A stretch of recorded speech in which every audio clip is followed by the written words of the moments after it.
मसलप रआव sports hostel बेखेवनानै होदों दावबायसा बर'आ लोगोसे माहारि आरो मुलुगनाङारि गेलेनानै बान्था मोननाय गेलेगिरि बिथांमोननो रांनि अनसुंथाइबो राननानै होदों।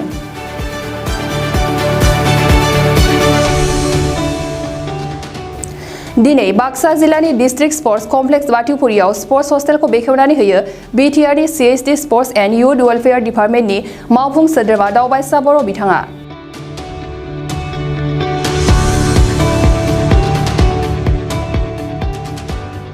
बे बेखेवनाय हाबाफारिजोंनो लोगोसे ceremonial incentive cash award distribution हाबाफारिबो लानाय जायो। बे डिस्ट्रिबिउशन हाबाफारिनि गेजेरजों सा 59 हादोरारि आरो मुलुगनाङारि गेलेगिरि बिथांमोननो बिटिआर सोरखारनिफ्राय रांनि अनसुंथाइबो होनाय जायो। लोगोसे सा 3 आगुनि गेलेगिरि बिथांमोननोबो रांनि अनसुंथाइ होनाय जायो आरो फैबाय थानाय समाव बिटिआरनि मोनफ्रोमबो साब डिभिजनावनो स्पर्ट्सनि मावखुलि बानायनायनि बाथ्राखौबो बिथां दावबायसा बर'आ फोरमायो। सरकारा बोसोरफ्रोमबो जोंनि बिटिआर ओनसोलनिफ्राय माहारियारि आरो मुलुगनाङारि गेलेनानै जायफोरा बान्था मोननो हायो बिथांमोननो रांखान्थियारि अनसुंथाइ होनाय जायो बेखौ होनाय जादों आरो बेनिफ्राय मोनसेया जाहैबाय मा जायफोरा आगु गेलेग्रा बेखौ जोङो अनसुंथाइ हिसाबै होनाय जायो बेखौबो होदों। गासै जोंहा माहारिनां गेलेनाय एबा नेसनेल गेलेनायाव 59 सा गेलेगिरिफोरनो होनाय जादों आरो मुलुगनां गेलेनायाव जोङो 2 लोगोसे जोंनि आगु गेलेगिरि बिथांमोननो 3 जों होनाय जादों। लोगोसेयैनो नैबे बाक्सा जिल्लानि बे मसलपुराव जोंहा स्पर्ट्स हस्टेल बे स्पर्ट्स हस्टेलखौबो जोङो दिनै बेखेवनाय जादों आरो बेनि गेजेरजों जोङो फैबाय थानाय समाव जोंनि बिटिआर ओनसोलनि गासैबो गेलेगिरि बिथांमोनखौ जोङो स्कप होनो नागिरदों। जोङो 4-मोनबासो जों इभेन्टखौ सायख'नानै देग्लायनिफ्राय बेयाव थानानै सोलोंनायनि जि बेबस्था बे बेबस्थाखौ जों सरकारनिफ्राय लानो नागिरदों। बिटिआर बासिनि जिथु खेलुवैफोर दङ बिसोरखौ जुदि इन्सपिरेसननि थाखाय नोंथाङा माबा राहा लादों नामा?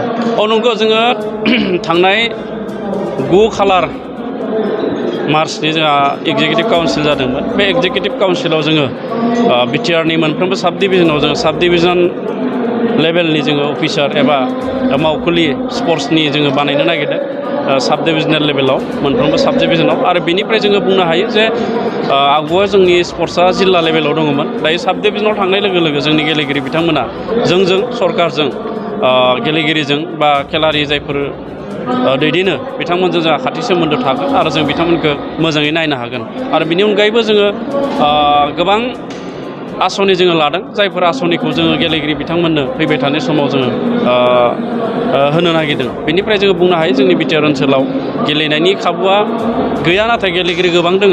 बे गेलेगिरिफ्रा बे सरकारनिफ्राय खाबुखौ मोननो हागोन। गेलेगिरिफोरनो माबा स्पेशेल मेसेज होगोन नामा? आं गेलेगिरि बिथांमोनखौ बेखौनो खावलायनो नागिरदों जे जोंनि गोबां गेलेगिरि दङ जायफोरा इण्डियान अलिम्पिक एस'सिएशनजों गनायजायै माने गेमफोरखौ गेलेयो। बेयाव गेलेनानै बान्था मोनोब्लाबो सरकारनिफ्राय बे सार्टिफिकेटआबो जेबो खामानि होआ आरो सम लोगोसे रांखावरिल'सो खहा जायो। बेखायनो फैबाय थानाय समाव जोङो मोनसे एवारनेस केम्प खालामनो नागिरदों।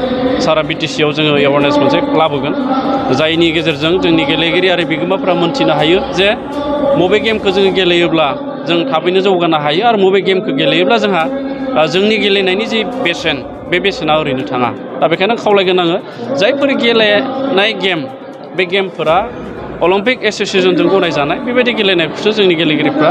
गोजोनथाव खौरां गोसो गुदुं फरायसा एबा सुबुंफोरनि थाखाय टारगेट कचिं इनस्टिट्यूटआ बेसेन गोसा सुबिदा लानानै फैदों। जायफोर बिथांमोना banking railway SSC insurance defence Assam police बायदि आनजादनि थाखाय साखाफारा जानो मोजां खाबु मोनाखै बैसोरबायदि फरायसा एबा सुबुंफोरनि थाखाय मोनसे मोजां खाबु सफैदों।